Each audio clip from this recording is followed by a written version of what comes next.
Nós, mães de gêmeos, sempre somos questionadas se vamos conseguir amamentar os nossos filhos. Então a Michu e a Alô Bebê trouxeram a consultora em amamentação, Daniela Flores, para falar sobre o assunto. Juntamente com ela, nós temos as mamães da Michu, Vanessa e Elisa, e temos também uma convidada especial, Eduarda Devantier, mãe dos gêmeos Sofia e Pedro, para contar um pouquinho sobre as suas experiências. Será que existe uma única forma milagrosa de amamentar os nossos gêmeos? Tudo isso e muito mais você ficará sabendo nesse nosso vídeo.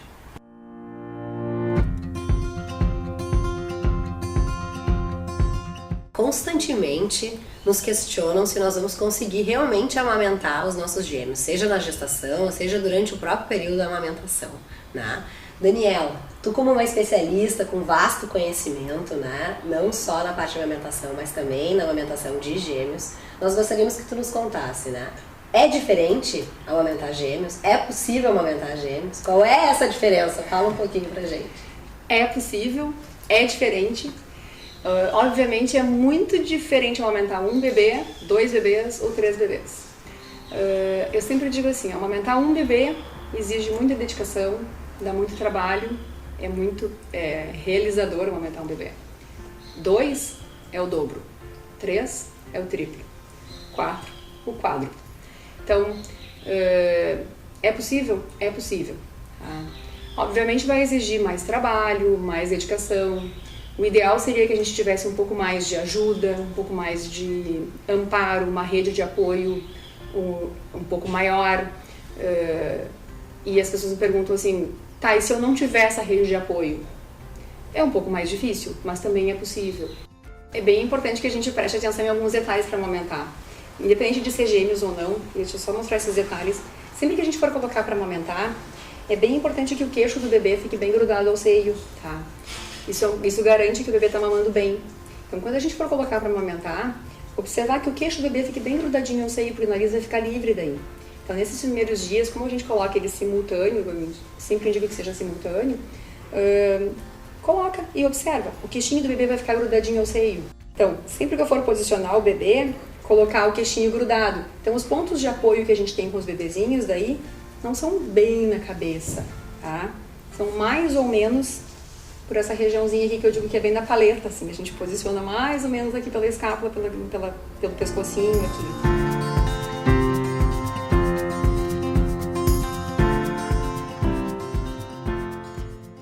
Então eu vou estar bem sentada, os bebezinhos estão aqui e eu vou colocar o bebê, um de cada lado aqui. E eles vão mamar aqui. Essa é a que a gente mais vê os gêmeos mamando, tá? Existem algumas posições que são, algumas versões, algumas adaptações que precisam de ajuda. Então a gente colocaria esse bebê aqui na posição clássica. Às vezes que eu amamentei os dois ao mesmo tempo, que foram algumas, foi dessa posição. Um na posição clássica e o outro bebê na posição invertida. Isso, tu também, né, Duda? Sim. Tá? Então pode ser, tá? Sem problemas. Tu pode variar. Posso usar os dois na invertida, ou posso usar um na clássica e um na invertida. Tem a almofada de amamentação, que ela é, né, exclusiva para gêmeos, que também Sim. nos dá um pouco mais de segurança. E tem um outro detalhe da almofada, tá? Não é a almofada, é importante que a gente saiba, assim, ó, que a almofada ela serve para apoiar o braço da gente e ajudar com o braço do bebê, ajudar a apoiar o bebê de uma certa forma, assim, porque ela é muito mais para apoio da mãe, a não ser que eu use na posição invertida para apoiar o bebê. Não adianta eu colocar uma super almofada gigante que vai, de repente, botar o bebê muito pra cima ou muito pra baixo, que dificulta a nossa vida. Quais as principais dicas para uma mãe de gêmeos que vai amamentar, que tem a intenção de amamentar eles exclusivo, tu pode passar? Bom, primeira coisa é assim, ó. Treina cara de paisagem para as pessoas, tá? Porque vão te dar muito pitaco. E eu digo, se eu aprendesse a fazer bordado cruz, eu acho que eu faria um quadrinho pra botar na porta da casa. Não me dê dicas e nem palpites, me dê fraldas, que vão precisar. E muito. Exato, explicado. Exato. Então, assim, visitas, eu acho que isso é uma coisa muito importante da gente pensar. As visitas, elas são legais desde que nos deixem bem. Então, é importante que a gente crie rotinas na casa da gente, não só com os bebês, mas inclusive com as visitas, porque a gente tem que estar bem para a coisa funcionar. Então, para a amamentação dar certo, a mãe tem que estar muito bem, tá? A amamentação hoje em dia ela foca muito no bebê e eu acho um pouco distorcida essa visão. A mãe tem que estar muito bem. A fonte mantenedora da amamentação é a mãe. Então, para dar certo, a mãe tem que estar muito bem. E para a mãe estar muito bem, ela tem que estar muito tranquila, muito descansada. Ela tem que estar muito bem, essa é a verdade. Muito bem alimentada, muito bem hidratada, muito descansada. E aqueles bebês que precisam de complemento, como eu vou identificar que eles precisam? Que recado eu posso passar para essa mãe? Bom, a identificação de necessidade de complemento ou não, ela é feita pelo pediatra, tá? Isso é decisão do pediatra. O pediatra vai avaliar caso a caso e daí, a partir da necessidade de cada caso, o pediatra vai identificar e dizer, esse caso realmente o bebê não está ganhando peso ou existe uma dificuldade e precisa entrar com a complementação. A complementação não necessariamente tem que ser feita com alguma mamadeira ou alguma coisa assim. A gente pode atrasar um pouquinho a introdução da mamadeira nesses casos, tá? E daí a gente pode complementar nesses casos junto ao seio da mãe, tá? Que seria bem importante nesse início, principalmente. Como que a gente faz isso? Tá? Existe uma possibilidade. Eu vou entregar os bebês aqui pra Thaís. Vou fazer uma troca aqui. Ai, gente, cuida dos pequenininhos. Cuida bem dos meus bebezinhos um pouco. Como é que a gente pode fazer? Até porque tem muitas mães que têm medo do complemento, tipo, eu vou colocar o complemento, ele pode perder o peito. Tem muita função hoje em relação a isso. Então, nesse início, principalmente, por quê? Porque eu colocando o bebê ao seio, cada vez ele vai estimular mais o aumento de produção, cada vez ele vai mamar melhor. Então, demorou para descer o meu leite, por exemplo. Eu quero que o bebê mame melhor para estimular a descida do leite. Eu posso fazer isso? Posso. Eu pego o complemento e ao invés de colocar num copinho, tá, eu coloco o complemento junto ao seio. Uso um tubinho extensor, tá? Eu vou mostrar nesse que é um pouquinho mais grosso para aparecer, mas o que a gente usa com os bebês, ele é bem fininho, se colocar aqui vai perceber que é bem mais fino mesmo, tá? Então o bebê quase não percebe isso no cantinho da boca. Tá? Esse é o que a gente usa com o bebê, vou mostrar com esse que é grossinho.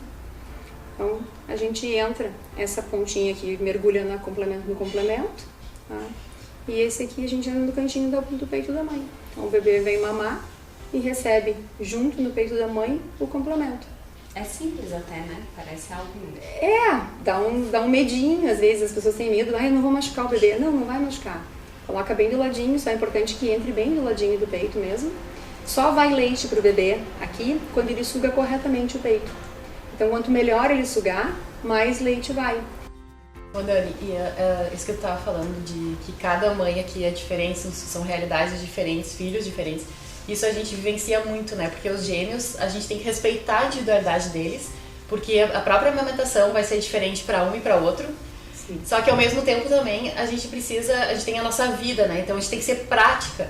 Como que a gente consegue unificar essa individualidade de cada filho e ao mesmo tempo ter uma vida mais perto do normal amamentando gêmeos? Em relação à tua pergunta do tipo, como que eu vou respeitar essa individualidade? Nesse início, observa os teus bebês.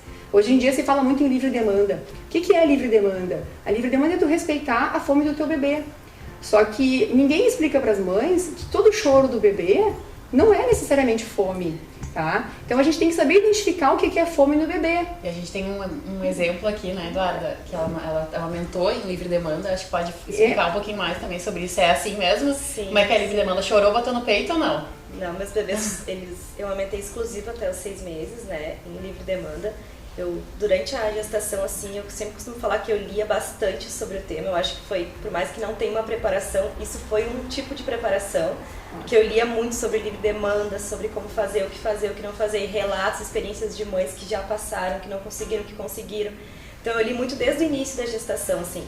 Eu lembro quando eu cheguei no hospital, na minha cabeça ficava assim, livre demanda, livre demanda, livre demanda, eu ficava com aquilo. E aí, assim como a Thaís falou, eu coloquei na cabeça, não, eu vou amamentar. E as pessoas chegavam e falavam, não, mas não tem como falar. Eu decidi que eu vou.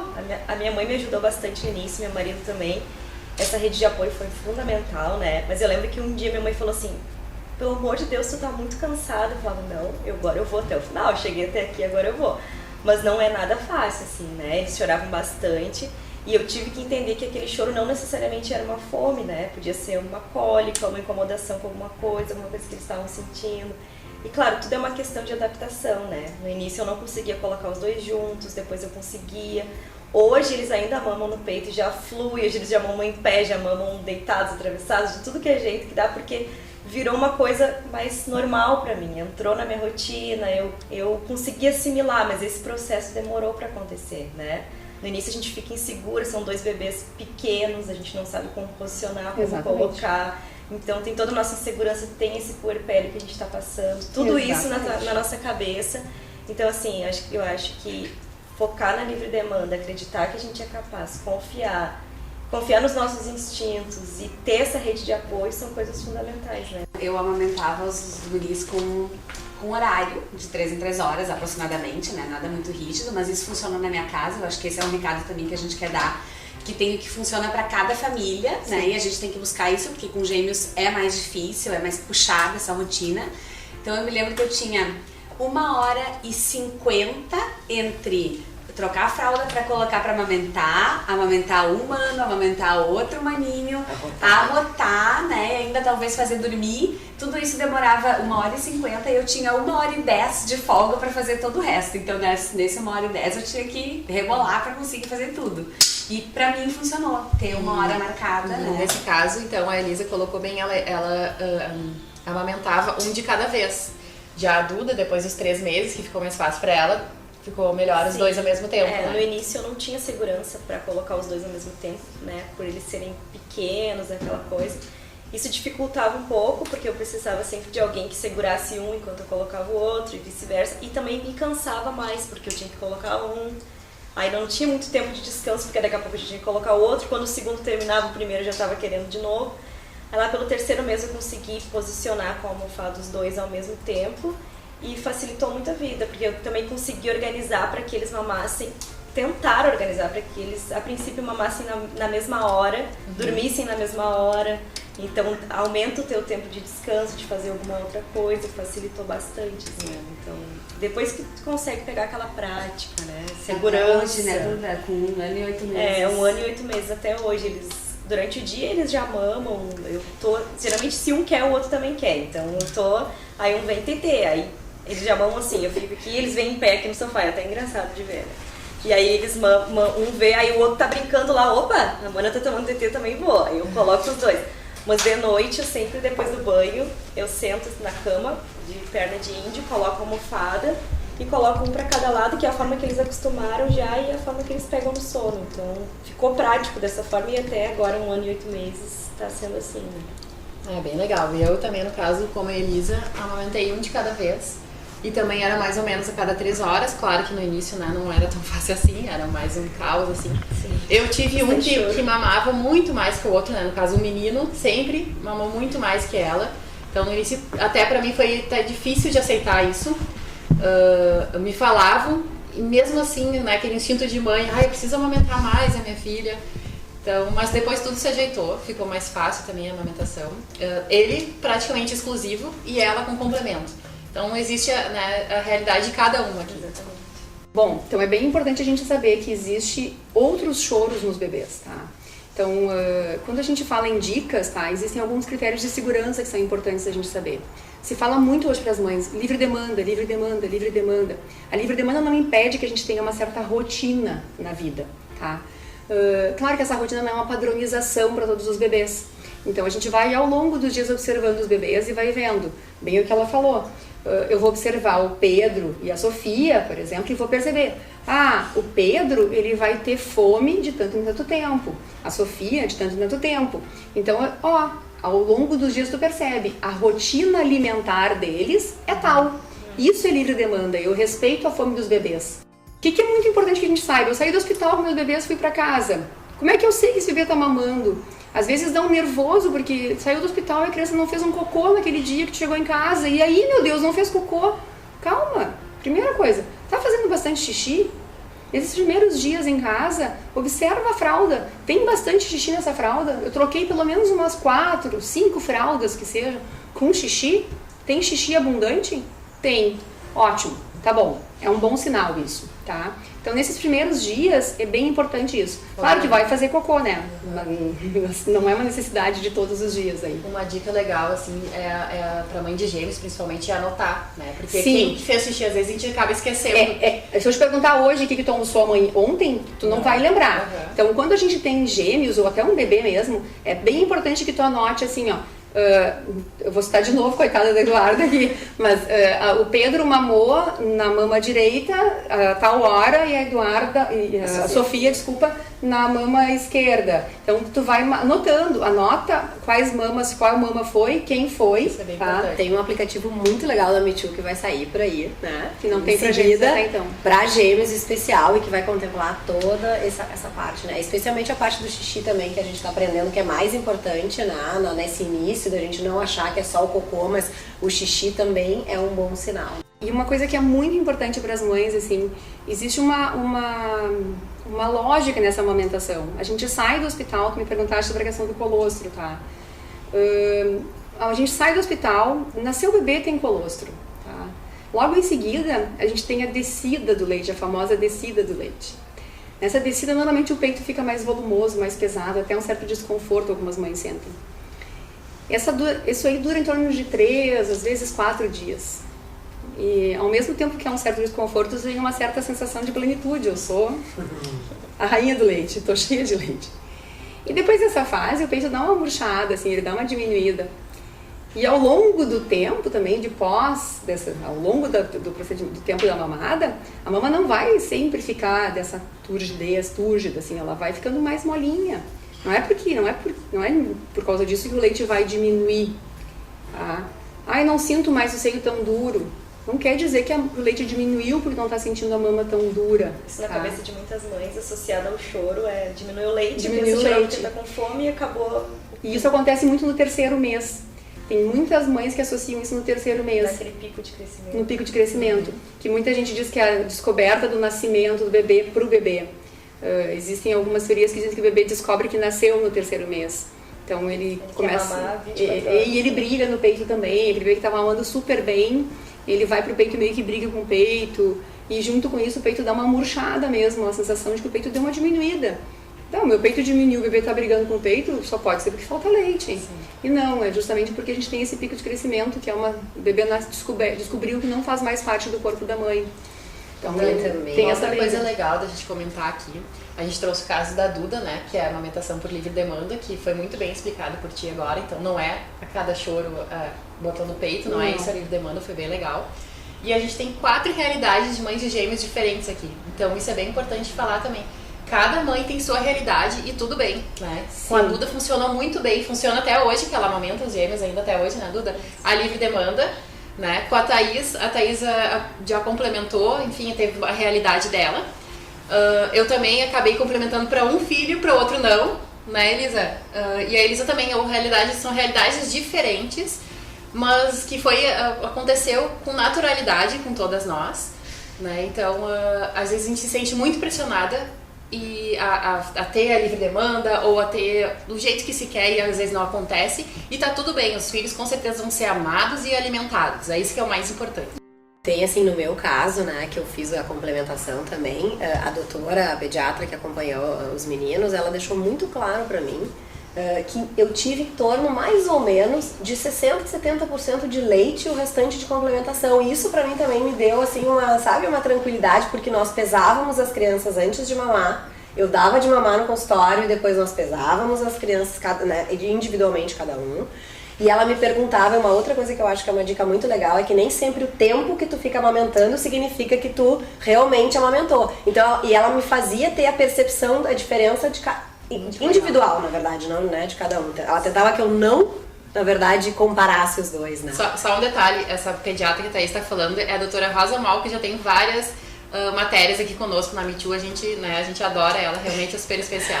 É verdade. Então, assim, várias vezes então eu achava, não, o Nicolas ficou mais tempo no peito, eu dizia, não, o Nicolas mamou melhor. E quando a gente fazia essa pesagem, nós víamos que, na verdade, não, o Thomas, ele tinha uma pega mais rápida, ele sabia sugar mais que o Nicolas, então ele rapidamente conseguia tomar o leite que ele precisava, e o Nicolas acabava levando um pouco mais de tempo para conseguir sugar. Eu sempre tenho uma frase que eu digo assim, ó, o volume negociado não é proporcional ao tempo. Dani, outra frase que tu comentaste antes em off aqui, que eu achei muito legal. Como é que é a frase do julgamento? Incentivar a amamentação sempre. Julgar nunca. Cada um sabe onde aperta o seu sapato. O que é importante para a mãe nesse processo de amamentação? Eu sei que é muito importante a mãe descansar. Tu falaste que é muito importante a mãe estar alimentada. Comenta um pouco para nós sobre isso, assim. Esse descansar, às vezes, quando eu escrevo, eu tenho um quadro, eu digo que eu podia até deixar impresso já aquilo. Eu coloco, para a mamãe, água.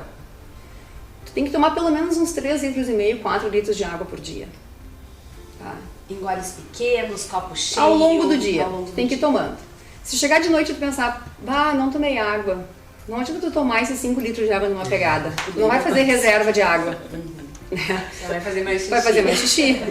Então tu tem que ir tomando água ao longo do dia. Comida, tem que comer. Tá? Eu costumo comparar a amamentação com corrida. Tu tá fazendo uma ultramaratona, tu tá correndo o tempo inteiro. Então se tu não estivesse recebendo comida ao longo do dia, em doses regulares, teu corpo quebra. Dani, mas como a Elisa colocou, é muito importante descansar. A alimentação, água, cuidar de 2 filhos, cuidar da casa, né? As mães, a gente acaba nos consumindo demasiadamente, então por isso também é muito importante a rede de apoio. Então, sim. Eu acho, no meu caso, eu acho que é essencial. Eu acho que para gêmeos, né, a gente tem que contar com ajuda. E aprender a aceitar ajuda. Com certeza.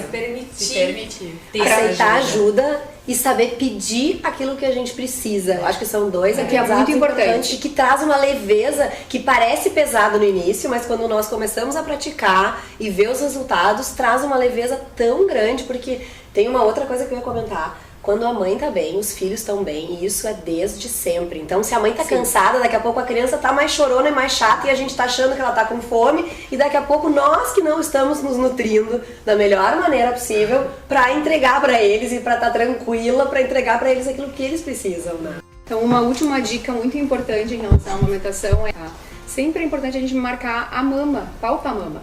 Então, palpa a mama antes e palpa a mama depois.